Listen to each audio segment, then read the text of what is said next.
Hey guys, it's me Rohan Singh and today I'm back with another video. As you all know, I've talked a lot about both Term 1 and Term 2 in my YouTube channel. I've talked about tips for Term 2 in my previous video. If you're interested in watching that, then you should click the link over here. I've also talked a lot about Term 1. I've discussed all the Term 1 papers for all the major exams in class 10. If you're interested in watching that video as well, then you can click the link over here. And yes, so I've talked and basically about many aspects of both Term 1 and Term 2, and now I think I should get into the strategic aspect of Term 2, which is upcoming in March or April. The date hasn't been specified, but I think it will either be the end of March or the beginning of April, and these exams are both objective and subjective, basically meaning that it's not like Term 1 in which you have to just fill in the MCQ. You're going to have to write a lot, basically kind of like the old board exams, but with more MCQs is what I'm saying for Term 2. Term 2 might also carry more weightage in the overall basis on which the marks will be given. This is because Term 1 is just MCQ while Term 2 is both MCQs and a lot of written work as well, plus there were many complaints for Term 1, so CBSE might lower the weightage down like 5 or 10 points, maybe a little bit more. So Term 2 will be extra important, and for the students who got lower marks than expected in the Term 1 exam due to the higher difficulty than anybody expected. We expected the Term 1 exams to be difficult, but not as difficult as they came. So as a result, many students got lower marks than they were expecting. So if you're one of those students, you should focus and give all your energy to Term 2, as that might be your saving grace. The Term 2 will basically have a lot more significance, and if you've scored average or even bad marks in a particular subject, you can still make it up, so you can get higher marks, maybe even above 90% in your Term 2.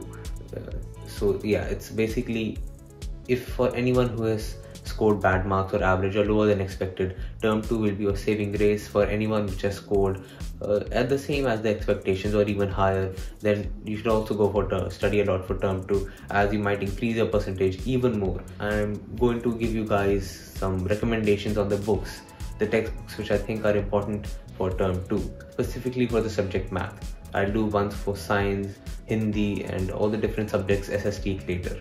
The first book which I'm going to discuss is the good old NCRT exemplar.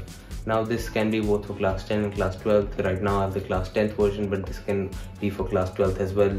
I've talked about NCRT exemplar before in my videos. If you'd be interested in watching that video, which has a lot more information, then you should click the link over here. But this book basically is kind of the place where CBSE gets most of their questions from for math. I've noticed something: all the questions which are from geometry, basically circles, quadrilaterals, surface areas in volumes, triangles, all the chapters which are mostly about geometry, all those chapters come from NCRT, specifically NCRT exemplar. So if you've gone through this book once or twice and read through it a lot, basically treated it like you treat books like R.D. Sharma, R.S. Agrawal, then you should get pretty good marks. Now that Term 2 is subjective, and so are going to be the periodicals, the periodic assessment, pre-boards, all that are basically going to be a big part of them are going to be subjective, then I think it is pretty good you restart your preparation with the NCRT exemplar and just skip all the chapters in math and science which are done for Term 1 and then restart with Term 2. It'll basically go pretty well. This also has quite a lot of MCQs as well, not as much as a subjective question, but it has some decent high quality MCQs. You should solve them as well. Maybe they'll come this time. Although one thing which I noticed during the Term 1 exam, since I solved a lot of books, a lot of sources I studied, like 4 or 5 questions in the Term 1 exams actually came from all the sources which I read. I must have read around anywhere from 9 to 10 different type of books. I must have scoured like 10-11 websites. I must have done through so many question banks of KVS, Kendriya Vidyalaya, Sangeet and many other important schools. I did a lot of things, solved so many sample papers, but yet only like 3 or 4 questions in the entire Term 1 actually came from those resources. The rest of them were kind of similar, but they were different in a way. So again, sort of learning all these questions and their answers through rote memorization is not a good thing, as I said in my tips video, for Term 2. So just try to understand is what I'm saying through this book. But this is pretty good, I suggest it. Next is a book meant for Term 2, which is the Oswal Gurukul class 10 Term 2, a book for mathematics. This is the standard one. You can also take the basic one if you want, but this is overall pretty good book. I've gone through it. I've solved many chapters. It is a big book. It has over 150 to 200 questions for each chapter. It has many MCQs, but it has many big long answer questions as well.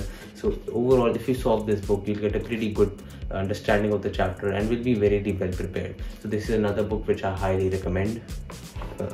I'll leave a link to all these books down below. This video is not sponsored, but this is just my personal opinion. So, so just putting it out there. But this is a really good book. I really recommend it. Another book which I recommend is the Edu Card one. It is basically the same thing as the one which I showed earlier for Oswal Gurukul, but this one is also pretty good. It really does depend on which one you want. You can either take this one, or both of them.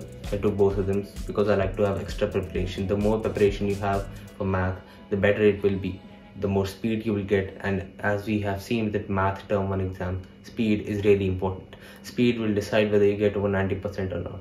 So you should focus a lot on your speed and not just solving the questions, which is also important, but solve them quickly in a way which can easily be understood by the person who's correcting the paper. But you should also be able to solve those questions and write them quickly. Check your writing speed as well. Many people has just forgotten how to write because of 2 years of pandemic, online work. People have forgotten how to write, in a sense, or at the very least they're pretty bad at it.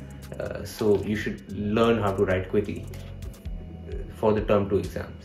So that's another advice. This is also a really good book. This has many things similar to the one which I talked about before, the Oswal Gurukul one, but this is also really well made. It's a pretty good book. I also recommend you buy it. Link will be in the description if you are interested in it. Really good book. These are some quality questions. Some of them might be a little bit hard, but then again, the questions which came were hard. So this is an accurate representation of the questions which CBSE is going for in this academic year. CBSE going for the hard questions. So this is an accurate representation.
And yeah, that's it. This is a short video compared to my previous two, which were long, but I just wanted to go through these quickly. There's not much to talk about. Maybe I'll make individual videos on both of these books, on all of these books, if you guys want it.